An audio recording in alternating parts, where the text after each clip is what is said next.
It helps weight loss. Number two, D-ribose, amazing nutrient. We'll talk about that in a moment. Number three, coenzyme Q10.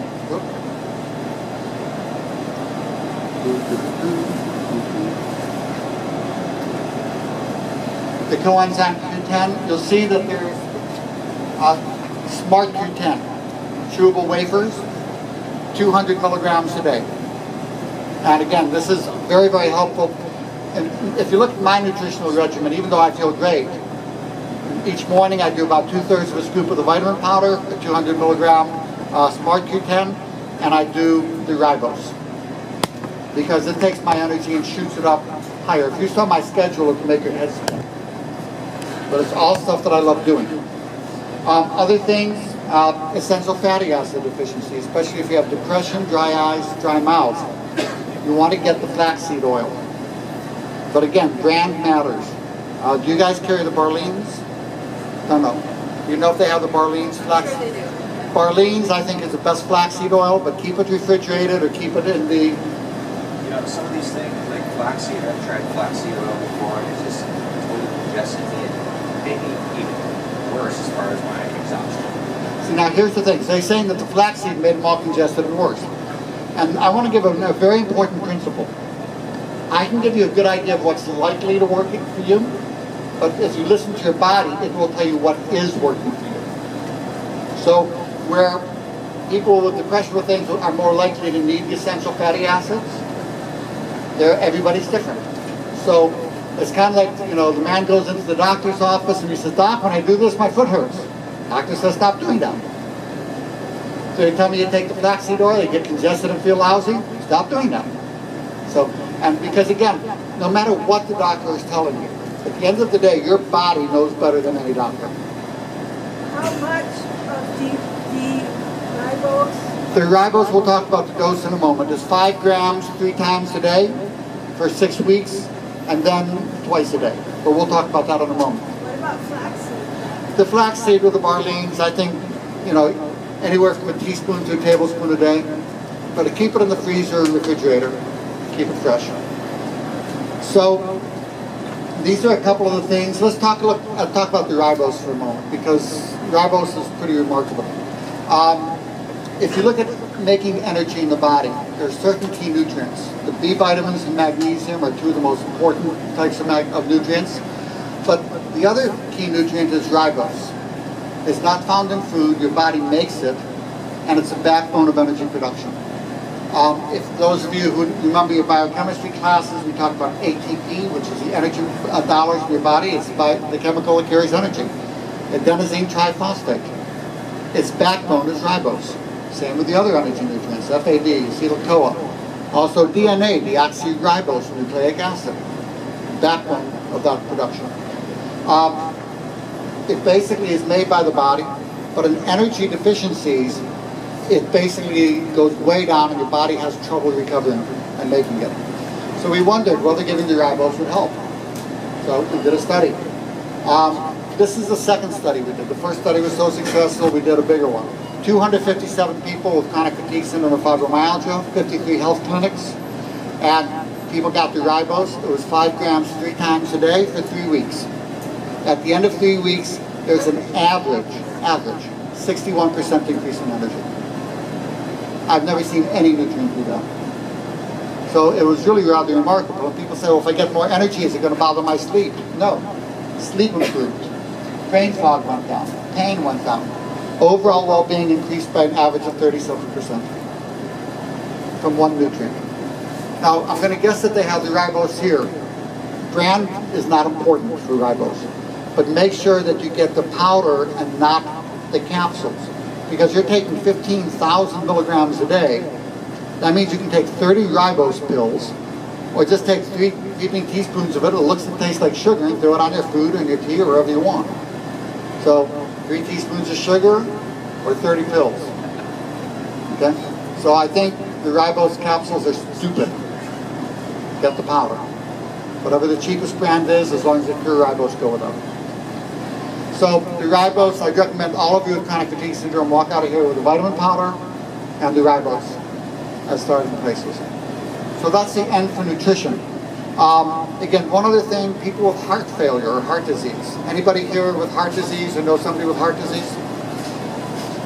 Look in the book under heart disease. There will be a recipe very similar to what we just gave for energy that will dramatically improve their function in 6 weeks. Can you take it along with the heart medicine? It's compatible with everything. The one exception is that if they're on Coumadin, the blood thinner, I will still give it, but their doctor has to check the bleeding levels. Everything we're going to talk about today is compatible with the medications. I'll tell you there's the one exception as we go. People with kidney failure, they can't take magnesium without the doctor's watching, so the vitamin powder has magnesium, and that's the other caution. Otherwise, it goes with all the medications and all the rest. As a physician, I'm very conscious to make sure about that kind of stuff. So for the heart disease, look in the book, do the recipe. You will see people who have been given a death sentence. Literally, we've seen this. The doctor said, go home and die. And I got emails back later, subject, you saved my life. Now, exercising and doing the rest and feeling great years later with this regimen. It's a real remarkable thing. So we talked about the N in shine, which is nutrition, and the E also. Now, any other questions about nutrition before we move on to sleep? What about like a low phosphate diet? Now, the question is the low phosphate diet. I'm going to switch that around. You're talking about Paul Saint-Amans. That's not a low phosphate. A low phosphate diet is not really helpful. Granted, we get more phosphate than we need in this country because you drink one cola and you have 10 years worth of supply of phosphoric acid in there. But still, you don't need a low phosphate diet either. I don't consider it a problem with too much. So I would basically ignore the phosphate. Okay. Good. Any other questions on nutrition? Okay. Are there anything specifically to avoid? In terms of things to avoid the things that make you feel worse. Beyond that, avoid sugar. That's the main thing. Is D-ribose a form of sugar or what? Well, that's the interesting thing. I tease that I'm convinced God has a sense of humor. Because for years I would tell people avoid sugar. And then I realized, well, chocolate is a health food. I still remember when I was first starting medicine, the health food store said, no chocolate, just carob. And I said, brilliant. You take my carob, I take your chocolate, we'll be friends. That's good. You look at the data, it's interesting. These cholesterol medications, which I consider a $29 billion a year scam, they decrease heart attack risk in people without known heart disease by 1%, 1.2%. Chocolate is 25 times as effective at preventing heart disease as the statin medications. Owning a cat is about 30 times as effective. I mean, it's just silliness. But so I tell people avoid sugar except for chocolate. And then it was, okay, ribose. And then we did the study. We found that ribose, even though being a sugar, is not metabolized like other sugars, so it doesn't make yeast grow. The yeast can't eat it. It has a negative glycemic index, so it doesn't have the same problems.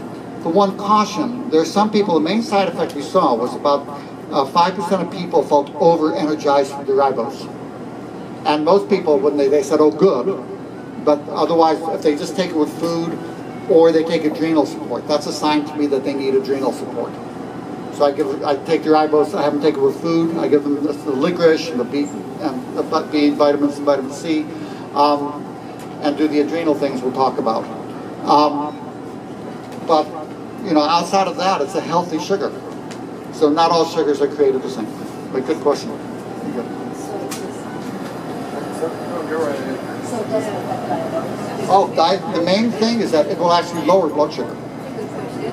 Now, I tell diabetics it's okay to take it, but keep an eye on your sugars. Once in a while, we'll raise them up and just lower the dose. And read the chapter in the book on diabetes. The vitamin powder is excellent for diabetes. So protect the nerves, increase function in general. As long as kidney function is okay, if you're kidney failure, you've got to watch the magnesium. So does somebody make dark chocolate with ribose for You're brilliant marketing. Give that woman like a business plan. Yes. Sorry? Why not? Poorly nutrition because you hit on coffee and caffeine. Yeah. I eat healthy. Let's talk about coffee and caffeine. Now, again, there's all these energy drinks out there that I call energy loan shark drinks because they're loaded with sugar and caffeine that give you energy but take away more at the end of the day. Having said that, where the sugar should be avoided, a little bit of caffeine is okay. If you want to have 1 or 2 cups of coffee or tea a day, that's okay. It's when you're doing a whole pot every day that it starts to become a problem. So it was funny because I used to kind of talk about coffee being a problem until I realized it's a healthy bean. It's full of antioxidants, and it's actually healthy stuff. It can cause acid stomach, and if you're doing too much, so when I tell people after your first cup or 2 a day, because I'll have my cup or 2, so now I'll have my iced tea. But after the first 1 or 2 cups a day, consider switching to decaf. That's all. And that way, you're going to find with this, you're not going to need coffee all day for your energy, because you're going to get healthy energy coming in. Is there a specific time you should take the supplements you're talking about? I would just take everything in the morning together, except for the sleep stuff, and take at night. Keep your life easy. Everything in the morning and at night. You don't want to be spending all day looking, that's not a way to live. The ribose, is that considered one of the essential sugars? You know, everybody talks about essential. There's not really essential sugars. You have essential amino acids. Yeah. But your body can make both any sugar it needs.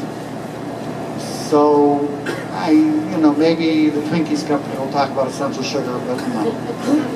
What about So xylitol? now you may talk about, you'll also see some of the basically the people that are selling the aloe. Aloe is wonderful, but you'll see the network marketing things that we'll try to talk to. And, they keep talking about all this research about their products, and I say, really? And I look, and there's not. So, one last, and then we'll move on. Wouldn't ribose be expensive to cook with? And what about xylitol? Well, the xylitol doesn't have the same effect. So the ribose is to increase energy. Again, if you take 10 spoons of sugar a day, it's going to be very pricey. But if you're going to be taking the 3 spoons anyway, the 15 grams, you may as well use it. It's heat and cold sensitive, stable. It can be taken with food or without. So if you want to throw it in your food, you're doing it not as a sugar, you're doing it to supplement energy. Once you're going above the 2 or 3 scoops a day, or the 10 to 15 grams a day, you don't want to be taking anymore because it is expensive. Now, if you're looking for sugar substitutes, you want to use stevia, and brand matters. If it is not filtered, that's going to be the first and last time you take stevia. It's going to taste bitter and licoricey. So you want to get the brands Davita, Body Ecology. There's a couple that are really good. Even the Truvia and Purevia, even though they're made by the devil, so to speak, they're healthy. In terms of sugar alcohols, like xylitol, those are okay. But the main problem with the sugar alcohol, like I use sugar-free chocolates. The problem is if you get too much, your body will tell you because you're going to get the gas or diarrhea. I used to tease at the Natural Health Expos, if you went into the sugar-free section, you had to wear a gas mask. So as long as you're doing enough that your body feels comfortable, that's fine. But if you're getting gassy, then cut back to sugar alcohol. So it's anything that ends in OL, like xylitol and those. So let's take a look at sleep. Now, you need to get 8 to 9 hours of deep sleep a night. The average night's sleep in the United States until 100 years ago, average was 9 hours a night. What happened then? Light bulbs, radio, television, computers, Facebook, tweets, all these other things. Now we're down to 6.5 hours sleep a night, even without fibromyalgia. Now with a fibromyalgia, you're lucky if you can get 4 or 5 hours a night. So the problem is you don't stay in deep sleep. So what do you do if you can't sleep to get your sleep? Number one, I start with herbal remedies. And there's a mix of 6 herbs called the Revitalizing Sleep Formula. It's, so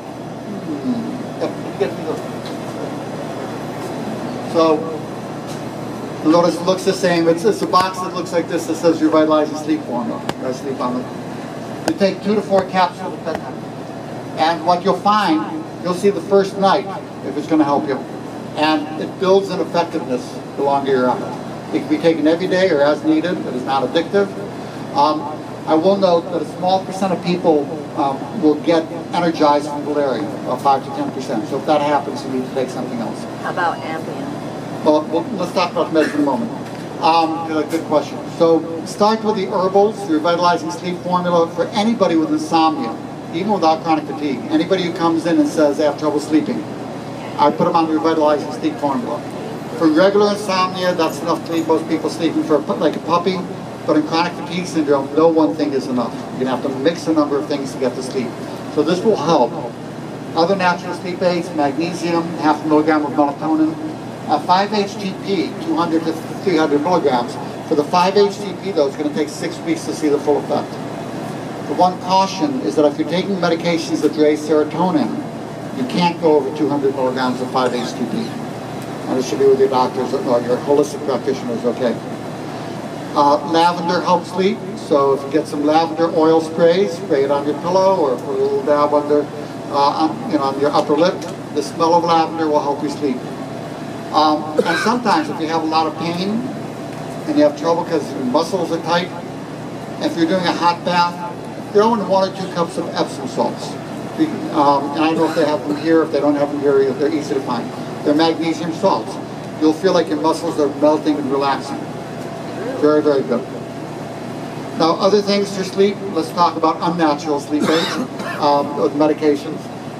The trick with the medications, and it's reasonable to add the medications to the natural remedies, is you want to use a very low dose of several things together. A high dose of one thing is going to cause side effects, where low doses of several things are less likely to. The ambient is reasonable. It helps maintain sleep stages. But don't go over 10 milligrams because it's going to basically, it can get addictive over 10 milligrams a night. Trazodone, 25 milligrams, standard dose is 450, no, just 25 to 50. Flexeril, standard dose is 30 milligrams a day, no, just 3 milligrams at bedtime. So you're starting to get the sense of things. They're around 200 milligrams at bedtime. There's a mix and match. In the book we'll talk about the medications. If you look at the sleep section, we'll talk about natural remedies, and then for fibromyalgia we'll talk about medications. Now let's take a look at hormones. Anybody here with restless leg syndrome? Okay. That is not a Requip deficiency, that is an iron deficiency. Now the iron test is technically normal. If the ferritin is over 12, the doctor will say it's fine. And insane.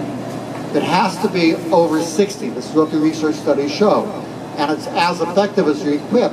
But there's 2 major problems with taking iron to treat restless leg syndrome. Number 1, the iron is cheap.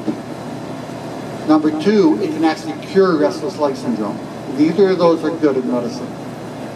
They're not profitable. Requip, $4 a night, the rest of your life, ding, ka-ching, that's profitable.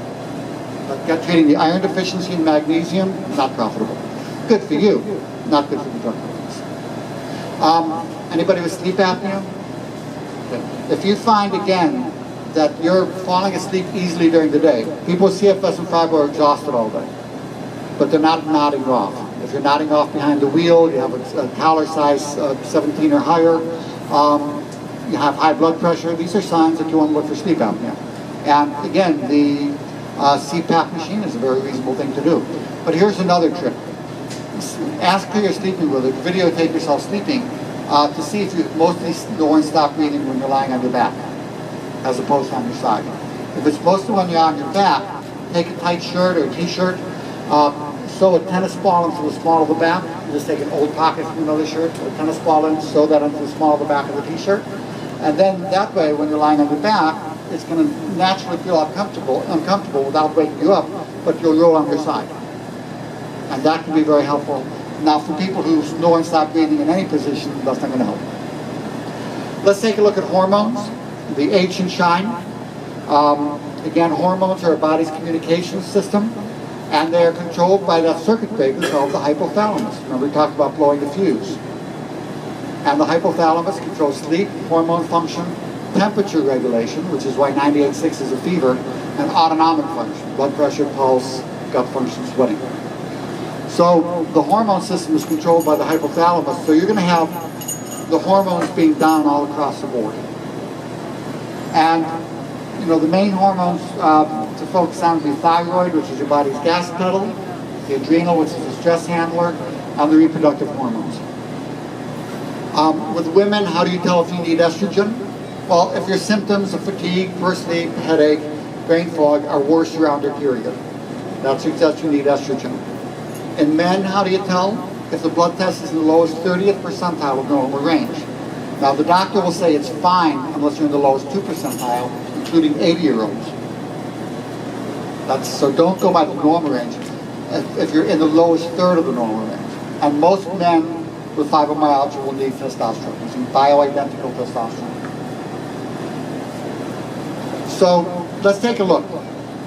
Even mild hormonal deficiencies can be devastating and really leave people dragging in this disease. And hormonal deficiencies are common, even if the blood tests are normal. Yes. Now here's the thing, you know, you ask most doctors, where does the normal range come from? Most doctors have no clue, a few will. But most, they go, oh, I don't know, the wisest people in the world got together and said that if it's in this range, it's fine, don't worry about it.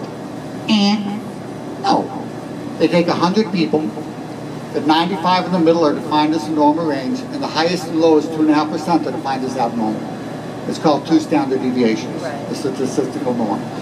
So basically, let me put it in ways that's easier for you to understand.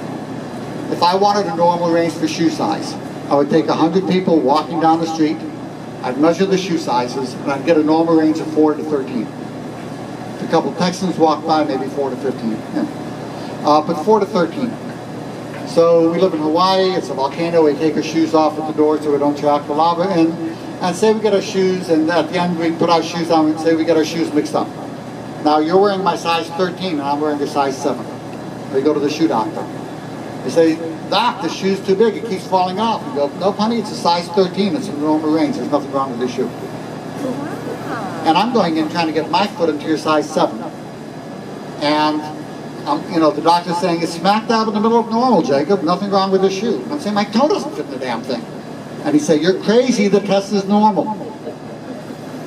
That's an exact analogy of what's going on with thyroid testing and many other tests.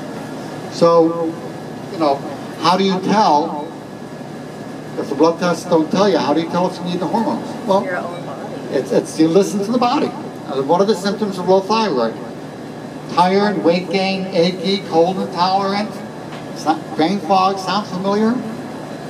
I personally will give almost all patients with CFS and fibromyalgia bioidentical thyroid hormone, unless their thyroid test is at the upper end of the normal range, because overactive thyroid can cause it too, less common. So basically, if the symptoms suggest a need for thyroid, you give the person thyroid and see if they feel better. If you give them the thyroid and they feel better, they need thyroid. It's not rocket science. You take a look. We talked about thinning of lateral eyebrows. Take a look in the mirror. Okay? This is not rocket science. You need thyroid. Is there anything naturally you can take to help raise the thyroid? Because my doctor just, I was low, but he said it's still normal range, so I won't do anything. Yeah, give your doctor, if you want to get better, give your doctor a size 5 shoe. Tell him it's in the normal range. It's totally in the normal range, doc. Wear this for the next 6 weeks till I come back in and we'll talk. But better yet, you know, iodine can help. Iodine deficiency contributes. Triiodine is a good form of iodine. More is not better. You know, the 6.25 milligram, which is about 6,000 micrograms, is a good level. Tyrosine, amino acid can help a bit, but mostly the iodine would be the big thing. But I like the bioidentical thyroid hormone. And again, you can get the vegetarian ones, it's easy to do. Now, I'm going to paraphrase your question. How can I teach my doctor how to know what he should be knowing anyway? And in most cases, the answer is you can't. So you go to a website, www.abihm.org. There'll be over 1,500 board-certified holistic physicians all around the country. And you see which ones are on Oahu. Okay, say that again. abihm.org.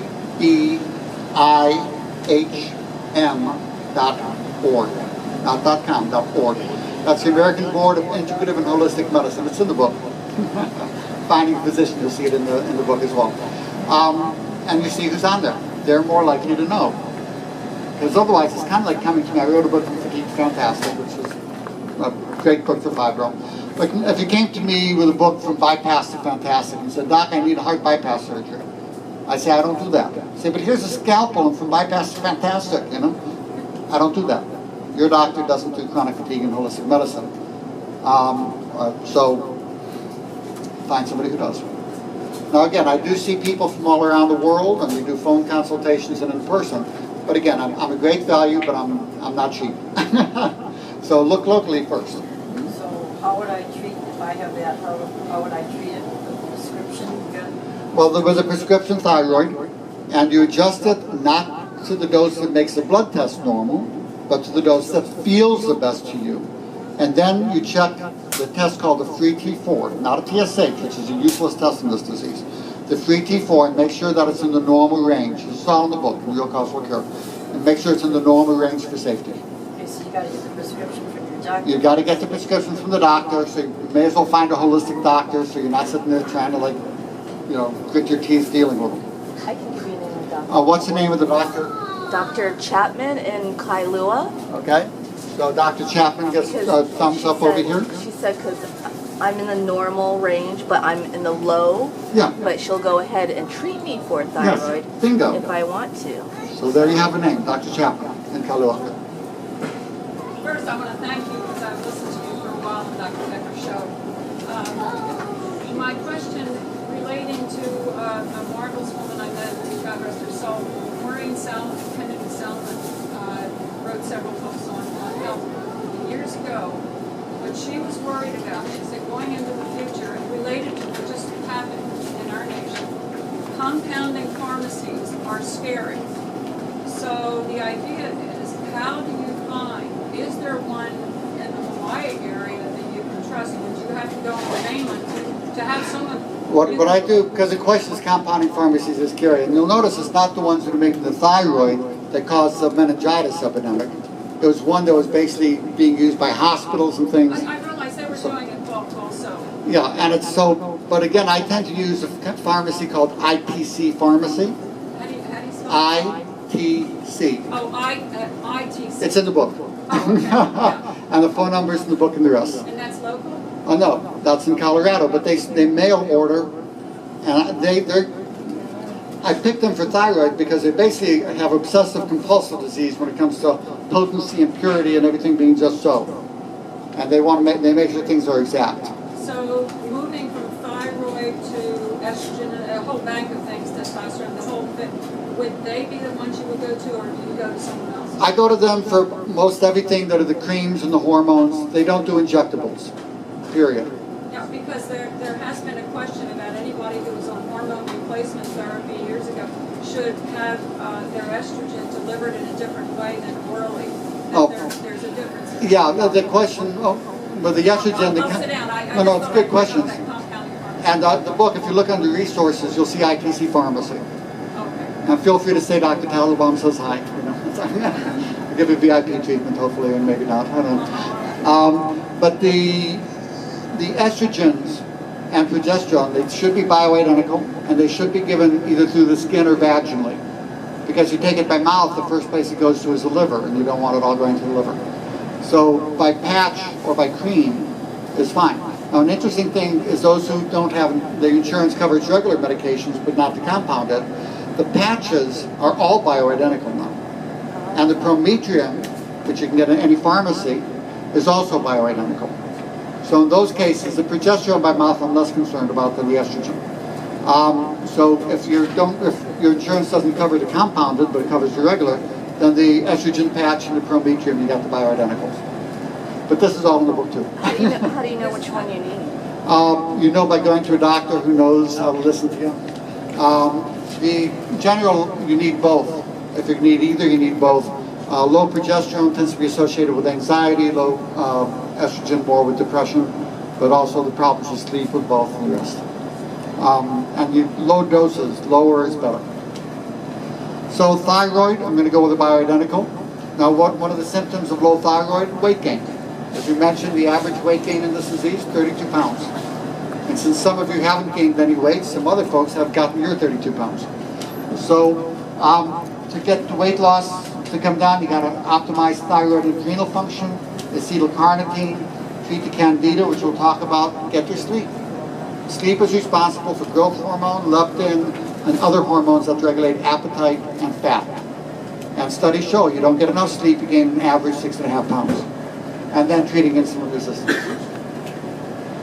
Let's talk about the adrenal for a moment. How do you know if you need adrenal support? The tests, you don't have to be in the lowest 2% of the population for the adrenal test to be abnormal. You have to be in the lowest 1 out of 100,000. Dr. Wilson is very, very good. So You have to be in the lowest 1 out of 100,000 people before the doctor will say the adrenal is low. It has to be so low that it can kill you.